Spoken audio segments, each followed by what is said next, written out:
Clara, ada pantun buat kita Mbak Clara. Apa itu Bang? Oke. Ih, abang. Selesai bola-bola kalau begini. Mbak Clara, buah semangka, buah mangga, Cakep, buah diambil di pinggir kali. cakep. Tidak kusangka, tidak kuduga, Mbak Clara cantik sekali. Tahu. Paket lagi. Oke, kelas Pegas makan kedondong, Cakep. dibalas dong. Nah selesai, tak selesai, tak selesai. Jangan coba-coba mamen di Makassar kalau tidak siap bahan bakarnya, kira-kira gitu.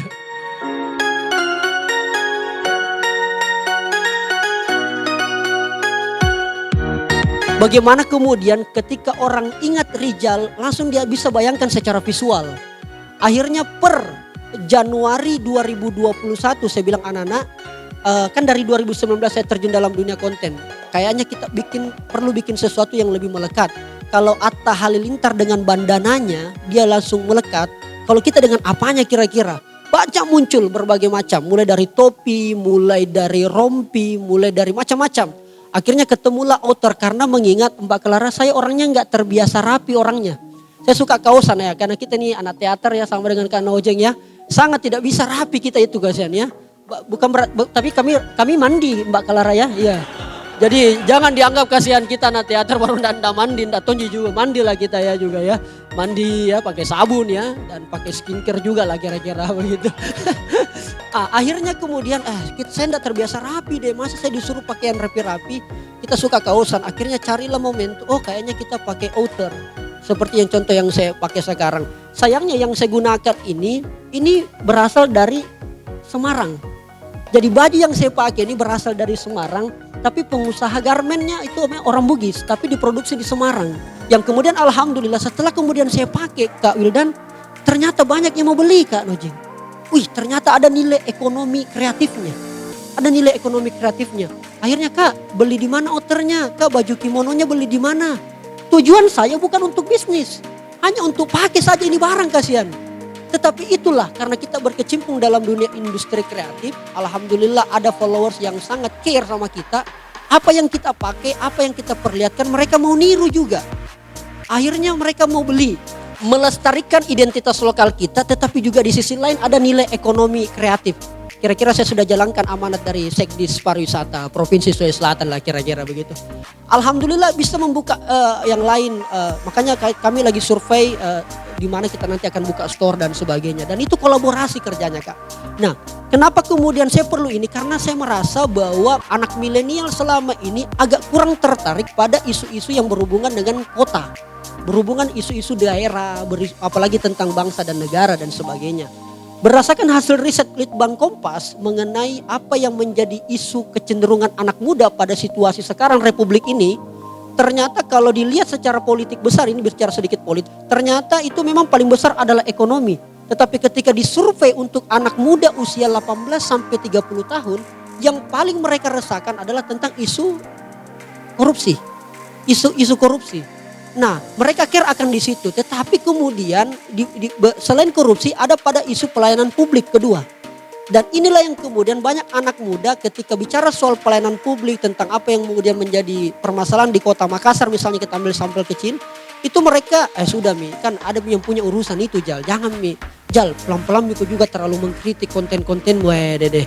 Ada anak istrimu, mau ku hidup itu. Kadang-kadang disampaikan begitu. Kadang-kadang kayaknya sudah waktunya kita innalillahi wa inna ilaihi rajiun ini. Artinya berhenti. Yaitu daripada karena ya di sisi lain passion, di sisi lain kita dapat ancaman-ancaman. Harus saya akui, saya sampaikan Kakak Wildan karena ini berbicara tentang bagaimana milenial peka sama daerahnya. Perlu memang segera digerakkan Kakak. Saya kira bersedia banget kira-kira bahasa Sulsel Wiki ini mau ngapain. Apa yang kita bisa bantu Kakak Nojeng ya, apa bisa kita kontribusikan, saya kira kita langsung pakintak ini. Langsung bisa kita eksekusi. Karena pada dasarnya kita ini berprinsip bahwa bunga mawar dipenuhi kembang, tumbuh subur di sebuah taman. Budaya kita tidak bisa berkembang karena hanya dijadikan tontonan. Itu kira-kira yang menjadi tantangan kita. Karena hanya jadi tontonan saja, dilihat-lihat mami, di sekolah diajar ya sudah cukup. Tapi tidak ada gerakan masif. Saya baru tahu bahwa ternyata ada pernah pergub ya untuk bahasa daerah di zaman Pak Kementan sebelumnya ya. Mentan sekarang. Nah, saya kira ini yang perlu didorong Kak Nojeng, tugasnya Kak Nojeng ini. Nanti kita bantu-bantu lewat media sosial lah kira-kira gini. Perlu disuarakan terus. Iya, kasihan Kakak. Kasihan banget. Saya kan orang Bugis, jadi saya lebih ke bahasa Bugisnya apa segala macam. Bahkan tidak jarang ada kemarin salah satu netizen dari Kalimantan dan juga NTB. Dia orang Bugis Makassar. Dia kalau rindu Sulsel dia hanya nonton podcastku. Dia nonton podcastnya kami untuk mengobati rasa rindunya pada Sulawesi Selatan. Karena dalam model dialog saya dengan semua tamu yang saya hadapi, ya kita ada dialek ya, bukan bahasa, tapi kadang-kadang ada bahasa tergantung ini. Ekspektasi kita adalah bagaimana kemudian anak muda peka sama isu-isu publik, bukan hanya soal kota, tetapi memang soal budaya lokal ini yang sangat-sangat mengkhawatirkan. Saya kadang-kadang enggak bisa ini. Makanya inilah yang perlu kita dorong adik-adik sekalian, dan saya kira kegerakan apa yang dibikin oleh Bahasa Sulsel Week ini adalah bagian daripada menginternalisasi nilai-nilai kearifan lokal pada kehidupan sehari-hari, termasuk cara kita berkomunikasi, bertutur, berkegiatan atau segala macam. Ini yang paling penting untuk kita sama-sama lakukan. Kenapa ini perlu saya sampaikan Kakak di bagian-bagian akhir ini? Karena memang saya resah, saya termasuk Kak Nojeng warga kota yang marah pada kota Makassar ini. Dikatakan Makassar adalah kota dunia, tapi saya mungkin salah satu penduduk yang paling marah hari ini pada suasana kota Makassar. Ya, kita berikan masukan, tidak didengar. Diberikan kritik, baper. Jadi bagaimana caranya gitu kita. Katanya kita diminta untuk pedulilah sama kota. Cari tamate, peduli sama kota, kita berikan masukan.